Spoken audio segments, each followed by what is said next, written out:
Okay, I have to clarify something here that is really very important dahil ito na yung ginagamit ng mga gagon mga taga Oh My Love GMA, okay?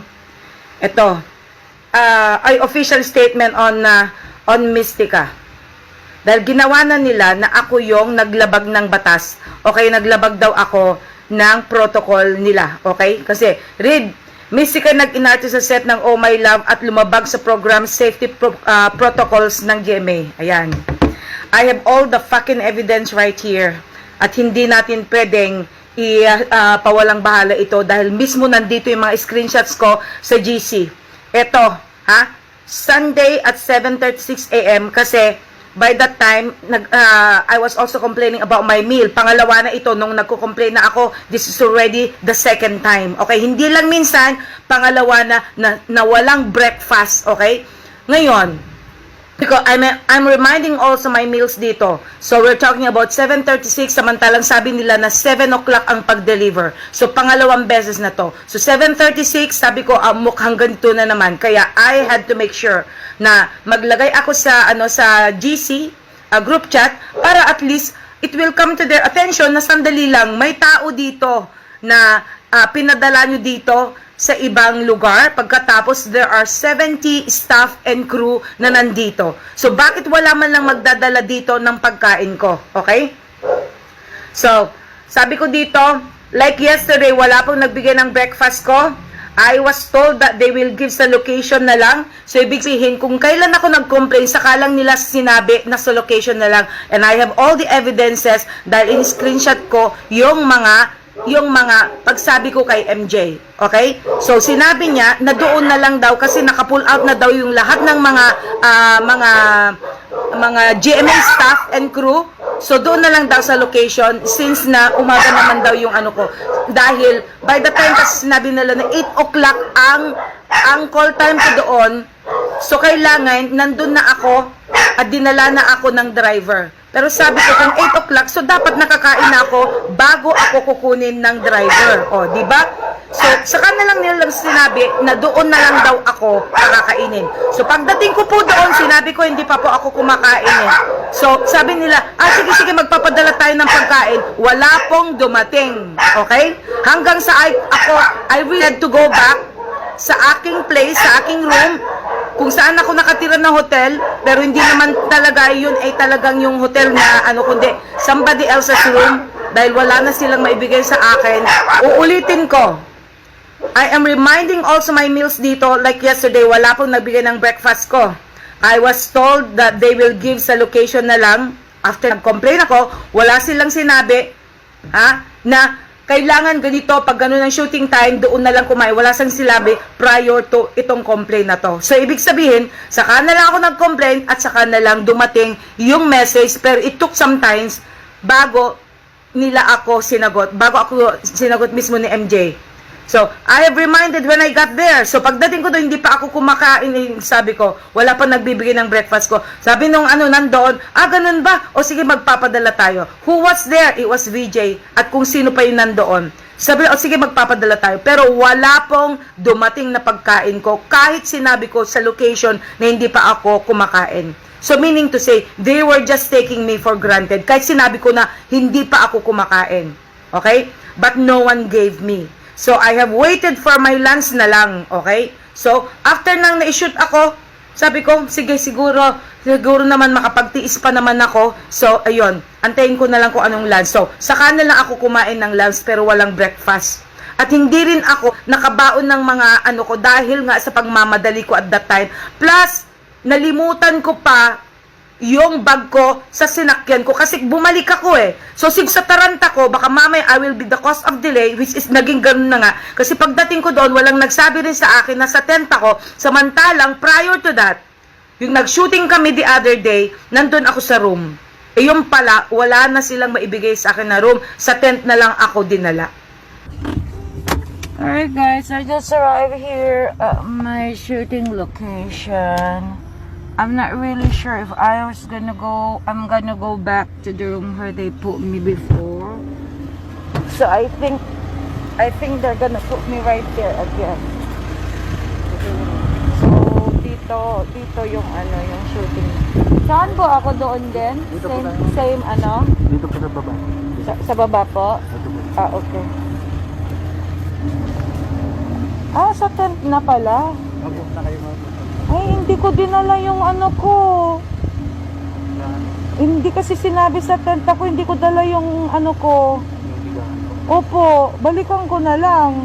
Hindi ko pwedeng wala akong higaan dyan. Sige po, sabihin natin kayo sa loob. Opo, balikan ko na lang. Balik ko muna doon. Ah, sige, sige, sige. Balikan po natin. Hindi kasi sinabi, akala ko the same location yung sa room po. Naglag ko na. Sige, sige po. Sabihin ko Hindi po kayo. sinabi eh, kailangan ko yun. Dito mo lang po naman sa Tingnan mo, walang coordination. Wala. Mahirap yun. Alam nga naman wala akong upuan, higaan. Eh, nakaupo ka lang sa ano. Ay, hindi pwede yun. Hala. Ganon. Hindi kasi sinabi na may tent. Sa tent lang kami. Walang nagsabi na sa room ulit. Kasi last time we were in the room. So yan, lack of coordination. Hindi ko alam. Kasi last time, dinala ko yung upuan, yung higaan ko. Pero hindi nagamit because we were at the room. So ngayon, wala. Ayun, pwede daw na balikan na lang. Pagkatapos walang sariling CR, so kailangan makipag-CR ako kung saan nagsi-CR yung mga staff at saka mga crew. Na ang kipanghi sa floor, ha? Sa floor, literally flooded with pee. Flooded with ihi. Kaya sabi ko, masyado pa naman na long yung pantalon na binigay sa akin na costume ko bilang mate. So, kailangan mag-iingat ako na baka mamaya maiyapak ko doon sa mga ihi. That was my real worry. At ang panghi-panghi, yun ang number one na ayaw ko. Yung iihi ako sa ang pang-ipanghi at ang dumi-dumi. While in fact, nandoon yung mga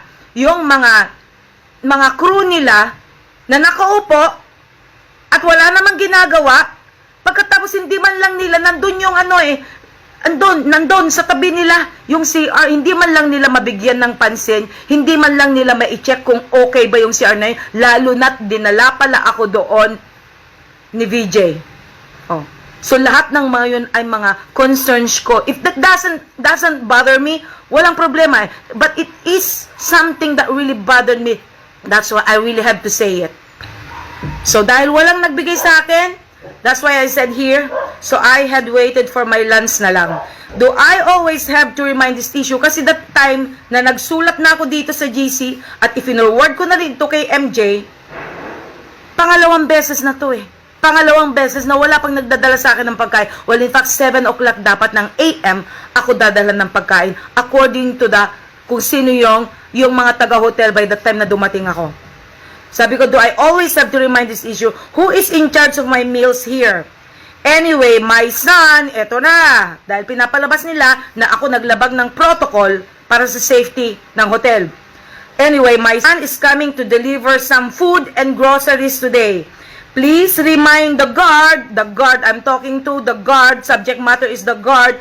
Please remind the guard here at the floating sanctuary to let him come and deliver to my room. So meaning, from the start pa lang nung nandun ako sa sitio Lucia, I knew from the start pa lang pagdating ko doon, agad-agad kong sinabihan kung is anybody there, is anyone there who can assist sa mga things ko, mga luggage ko. Kasi I know, protocol yun eh, di ba? From the start, pagdating ko pa lang sa hotel, protocol na kailangan may mag-a-assist sa akin para sa mga luggage ko to take me to my room. And then later on, nung gabi na yon, protocol na nung sinabi ko sa anak ko na kailangan kumuha siya ng mga gamit ko, ay na kailangan there will be somebody na magdadala at hindi ang anak ko. Protocol yun. Nagdala ulit siya ng groceries ko the following night nung hindi ko na matiis na nandun ako sa taas tapos kailangan patulugin ko itong si Kiray. So nandun ako sa baba. Sa baba ako nag-antay. Protocol ay yun na kailangan yung guard mismo or kung sino yung mga assign na nandun mismo sa front desk, sila na lang ang magdadala sa akin.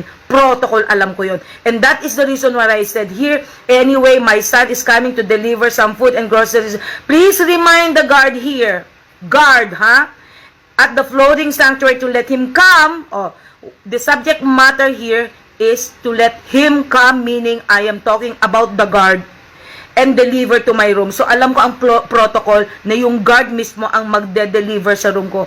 I have talked to someone in front last night, but he might not be present at daytime. So, dahil nakausap ko that night, by the time na inihatid ako sa hotel ko, so alam ko na baka mamaya wala siya itong araw na ito, and that is the reason why I really had to put it on GC para hindi nila magamit yon na baka mamay sasabihin mo na bakit sa guard mo lang sinabi.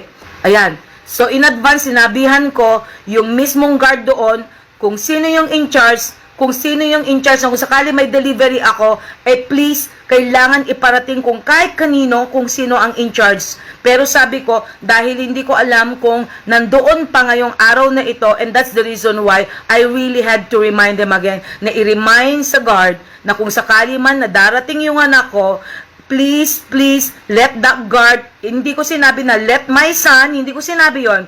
So meaning to say, the subject matter is, let the guard come to my room and deliver the food. Dahil I know from the start na bawal na pumasok ang kahit sino na lalong-lalo na kung they are not a part of our production, of our project, at or our Oh My Love taping. Okay? So that's it. Okay?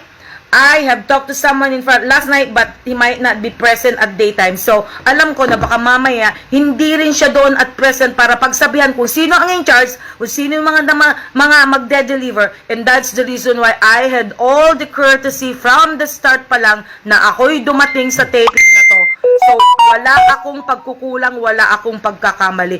And yet, they're accusing me na pinapasok ko ra yung anak ko without asking a permission, without an authority. Ngayon, kung nakapasok yung anak ko, pagkatapos without my authority, bakit nakapasok? So, dapat pala, sila mismo ang in charge doon. That they had to make sure kung ganun ang protocol nila. Kung ganun ang protocol nila, dapat hindi nakapasok ang anak ko. Pero bakit nakapasok ang anak ko? Dahil mismo yung anak ng may-ari, na may-ari mismo sa kwartong tinirhan ko, siya mismo ang nagpapasok. Kasi at that time, my son was already putting all my groceries down sa sasakyan. Sabi ng anak ko, binababa ko na nga lahat yung mga mga groceries kasi alam ko na kailangan sila ang maghatid sa iyo eh. From the start, alam ng anak ko na kinakailangan sila ang maghahatid, hindi ang anak ko. Pero sabi niya, dahil nandoon mismo yung anak ng may-ari, meaning sila na rin ang in charge doon kasi sila nga ang nakatira doon. 'Di ba? Silang mag-asawa ang nandoon. So they are the one in charge. They are the ones in charge kung ano yung nangyayari doon sa management, okay?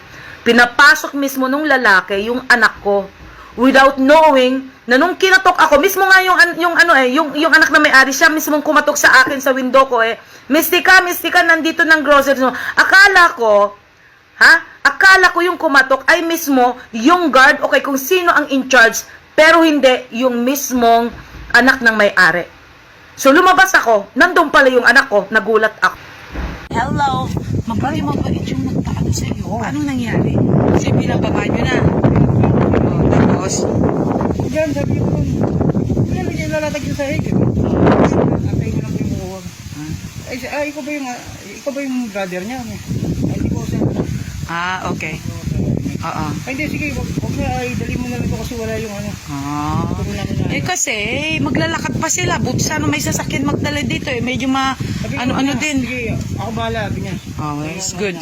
Ayan, buti na lang. Turo ko yung Okay, very good. So ngayon, they're accusing me na ako yung lumabag sa batas nila. While in fact, kung talagang they are really enforcing kung ano yung batas nila, dapat kay Lamay, hindi nakapasok ang anak ko kahit sinong Poncio Pilato sana ang nagsabing papasok ka.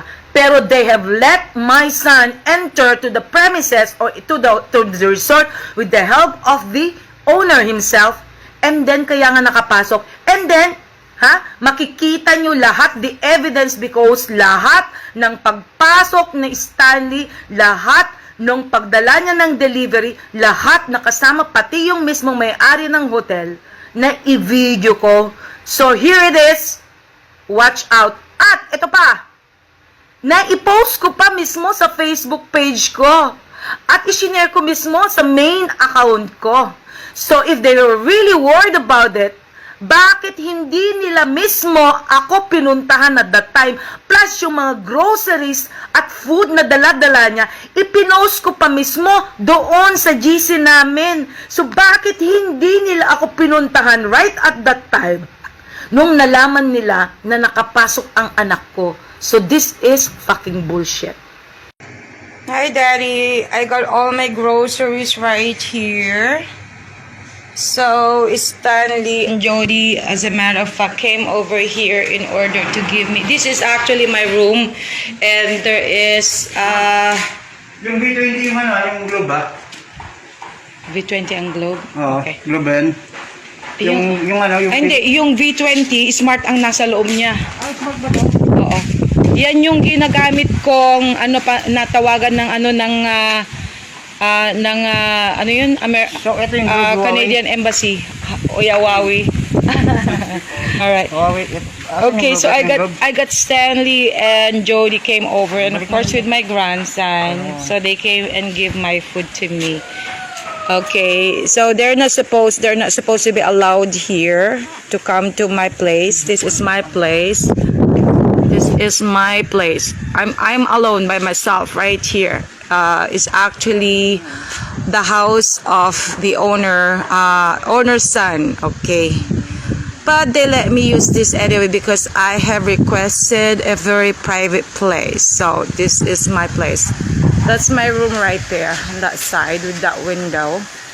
And of course it's the gym. And there's also another room up there, but nobody's there, okay? And there's a stairs going up there.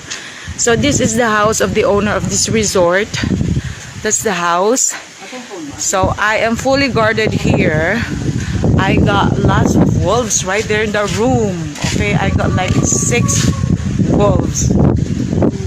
All around here are some cottages. So there are at least like 70 staff of GMA right here who are check-in here in this resort.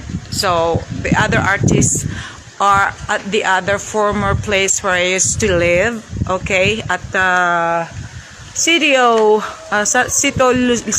Lucia. All right, I'm the only artist in this area, so all of those people who are around me right here living in those cottages are staff of GMA. Huawei globe. Oh, eto na. Noong ipinost ko para para ipasabi sa kanila na na nandoon na mismo yung okay. So sabi ko pa dito nga prior nung dumating anak ko, sabi ko dito, I will give also my 2 cell phones plus my RFID card to my son. So I will just ask my son to wait at the guardhouse. There you go. Ako mismo ang nagsabi na I will just ask my son to wait at the guardhouse and give it to the one coming here to deliver my groceries so he can give my cell phones and card to my son. There you go. Kaya ang gago ninyo. Andito yung mga ebidensya ko na sinabi ko na I will just ask my son to wait. At sinabi ko from the start na mismong sinabi ko na please advise the guard and let him come over. Siya na lang magdadala ng groceries ko. Hindi ko sinabi na please let my son. I didn't say na please advise the guard and let my son. Hindi yun eh. Please advise the guard and let him come to my room para dalhin yung mga groceries ko. Oh, 'di ba? Kaya nung sinabi nila na yung sa grocery, let us know if naiwan na po sa guardhouse, nakaantabay din naman po sila dyan. So lahat ay well informed, kabaliktaran yung sinasabi ng mga putang inang ito na nagpalabas na ako ay lumabag sa protocol ng safety ng GMA. Oh my love, oh my God, I cannot fucking believe this. Okay? So right now, sabi ko,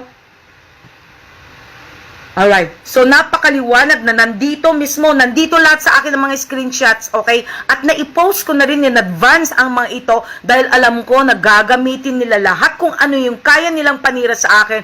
But I have all the proof as my bullet fully load ako dito ng mga ebidensya. Kaya hindi nila pwedeng sabihin na lahat ay hindi na-inform, lahat ay without the authority, lahat ay without their knowledge, dahil kung sakali man sana na hindi tama yung ginawa ko, na pinapasok ko ang anak ko, which is I was expecting na mismo yung guard mismo ang magdala sa akin ng mga groceries ko at that time. Kasi nga naman, para hindi na ako magutom, sabi ko, I may as well ask my son. So ito na yung pang-apat niyang pag-withdraw, dahil nung una 7,000 and then another 5,000 dahil sabi ko mag-deliver ka dito ng fried chicken, and then the third time nag-withdraw siya ulit, and then nag-withdraw siya ulit dahil kinulang daw yung pang-grocery at pambayad sa mga pagkain na dadalhin sa akin, and that is the reason dahil kailangan din mag-load siya sa RFID ko.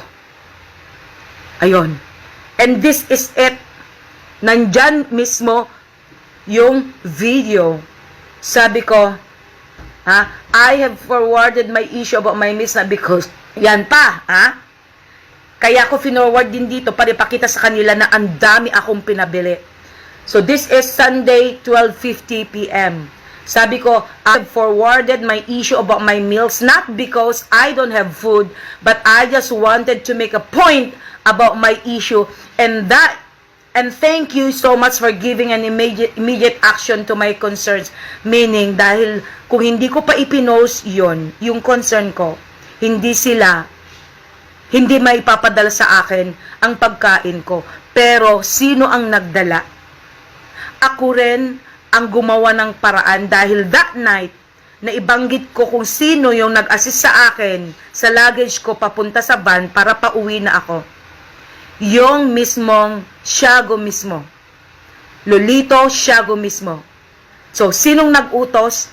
Ako rin, dahil sinabi niya at that night, huwag kang mag-alala ma'am, ako na lang magdadala. There you go. So, ibig sabihin, hindi sila nagpadala, kundi kung sino yung mismong tao na nakausap ko, yon ang nagdala. Hindi dahil sa kanila, kundi dahil din sa akin. So, that is the reason why I had to video para malaman nila na hindi ako nagko-complain dahil ako'y patay gutom, dahil wala akong makain, because I can afford.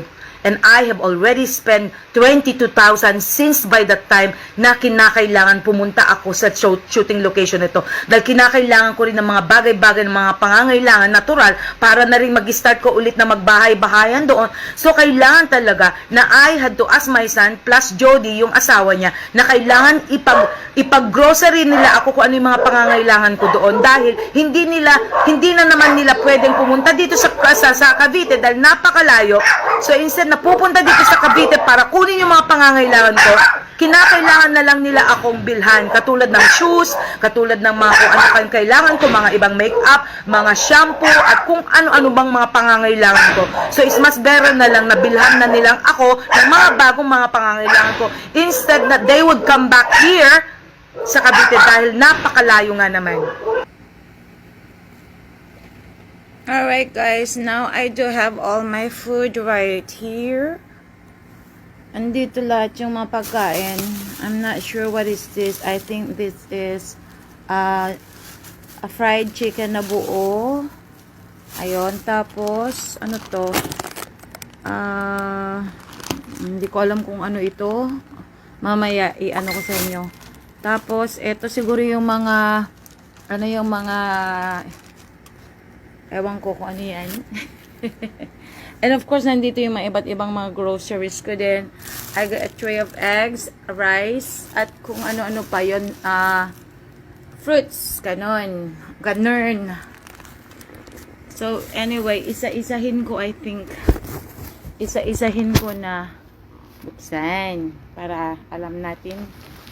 Dahil I wasn't informed that I really had to stay there for more days na hindi pa nila alam kung hanggang kailan ako magtatagal doon sa location na yun. And it was hell for me. Dahil nag-iisip ako na ang dami akong naiwan ng mga responsibilities sa bahay, wala silang pwedeng asahan kundi ako lang. Pati mga aso ko, lahat ng mga yun, ako yung nagdidesisyon kung ano yung mga dapat gawin at kung ano ipapakain, lalong-lalo na yung aso na lagi kong katabi sa pagtulog.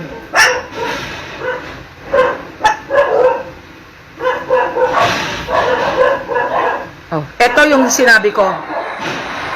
Hindi po sa dahil nawalan po ako ng pagkain or dahil ako'y nagugutom because I have lots of food po. I just want to make my point.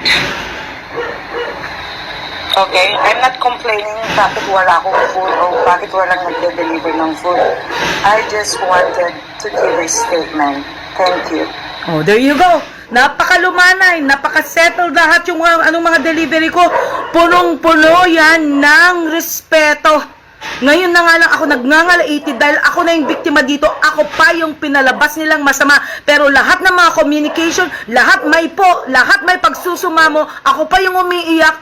Lahat naka-video ang mga yon.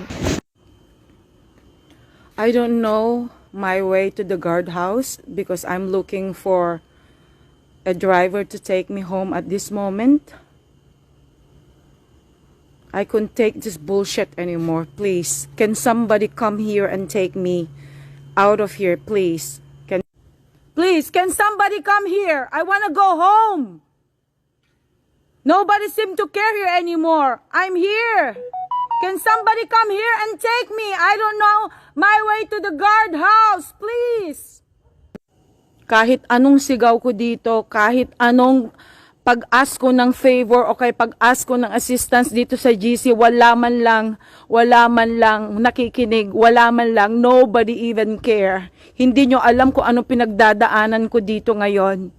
Please lang, please, hindi nyo alam kung ano ngayon ang nangyayari sa akin dito because first of all, I don't know, walang nagsabi sa akin kung hanggang kailan po ako dito. They cannot even give me any courtesy to ask or give me answers to all my questions, please. I am going to use all these videos, guys, against you. You are taking me for granted right now. I know maraming nakikinig ngayon. I know maraming nakakapanood dito sa videos and posts ko ngayon, but nobody seem to care. Things are not really proper coordinated right here. Hindi ko alam hanggang kailan ako dito. Hindi ko alam kung ilang shooting ako.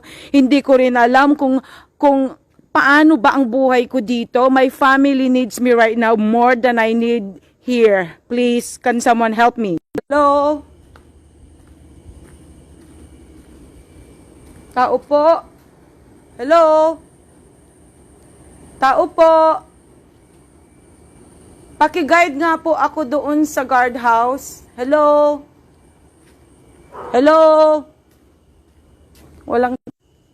Yung nandito sa GC, please lang pakisabi naman kung sino yung pwedeng kontakin. Please. I really need some help right here. I can't stay here any longer. This is not good anymore. Diba? Yung mga gising na nakakakita sa message ko, pakisabi nga lang please kung sino yung in charge. Hindi ko alam kung saan o kaya paano pumunta sa guardhouse. I just wanna talk to somebody who can take me home right now, please. Please, please, please, nakikiusap ako. Hello? May ano doon eh. Can somebody help me, please? Hello, this is Mystica. Can somebody help me?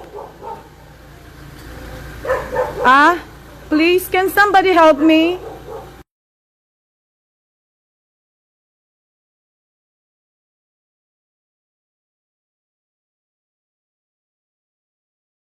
Tapos pinag-anuhan ako na ako daw ay lasing.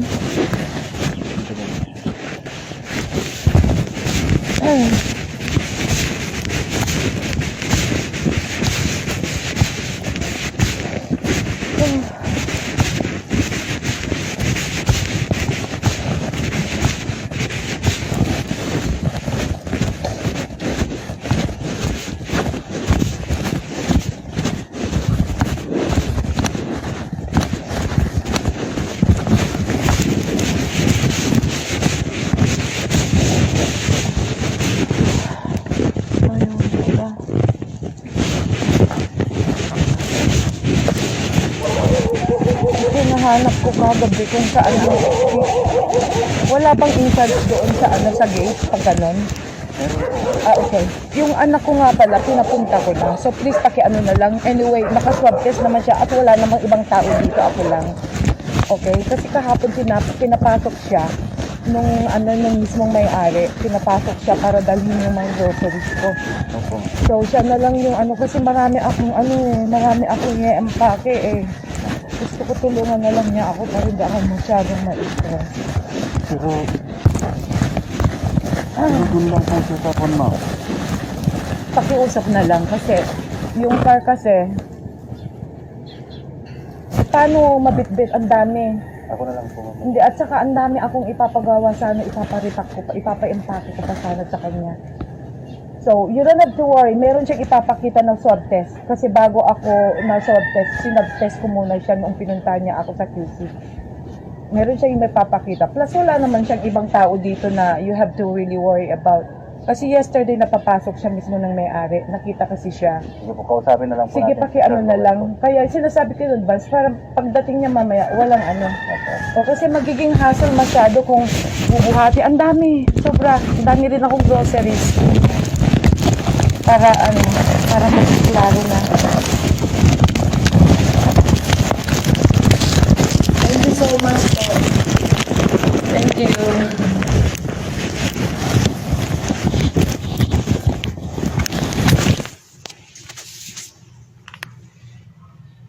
Para lang tratuhin ako ng tama.